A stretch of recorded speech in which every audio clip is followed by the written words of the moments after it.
La LCK était de retour aujourd'hui et je te fais le résumé des matchs. Salut à tous, c'est Cell qui est bienvenue dans le récap de la première journée de ce Spring Split de LCK. La journée a commencé avec l'affrontement entre HLE et Bro, deux équipes qu'on n'avait pas vues depuis longtemps car ils ne s'étaient pas qualifiés pour les playoffs de la LCK Cup. Et HLE commence bien la saison, en effet il s'impose 2-0 contre Bro avec des games maîtrisés. Après attention, ça reste Bro, une équipe plutôt bottom LCK.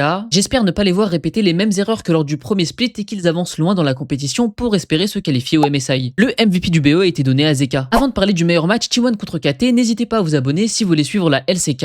Et aussi, j'ai un bon plan pour vous si je vous dis que vous pouvez gagner de l'argent en jouant à LoL. Est-ce que vous me croyez? Eh bien, c'est possible grâce à MyLoot, l'application qui te paye pour jouer aux jeux vidéo. C'est 100% gratuit et il y a déjà plus de 500 000 joueurs. L'idée, c'est qu'à chaque partie jouée, tu gagnes des pièces virtuelles que tu peux convertir en cartes cadeaux Riot ou autre chose. Ça fonctionne aussi sur d'autres jeux comme TFT, Valo, Chess et plein d'autres. Le lien est dans ma bio, n'hésitez pas à télécharger l'appli sur iOS ou Android en entrant mon code CELC04, ça me soutient beaucoup. Le second match de la journée était donc le remake de la finale des Worlds, T1 contre Katie Rolster, et le scénario n'était pas vraiment le même. La première game était largement dominée par KT, Perfect qui a notamment solo kill Doran au top avec Jace contre Ambessa, BDD comme d'habitude très solide sur son Ryze qui a aussi fait une bonne game, et H Seraphine au bot pour compléter tout ça. T1 ont plutôt mal joué cette première game, KT eux ont été très solides, que ça soit du côté de la draft ou des joueurs. La deuxième game était plus contestée, on a opté pour beaucoup de dégâts et de scaling du côté de Katie avec une Vayne top et Yunara Lulu au bot. T1 se sont quand même réveillés en mid-game et ont réussi à remporter quelques phases de jeu, malheureusement ce n'était pas suffisant. L'écart au gold se faisait ressentir et Katie a encore une fois très bien joué. Et Forte et Keuse notamment qui ont parfaitement setup le combo Lulu Nocturne empêchant Pace sur Corki de jouer. Finalement le MVP du BO a été donné à Perfect. En tout cas on se retrouve demain pour deux games, Damwon contre Nongshim et DRX contre DNS.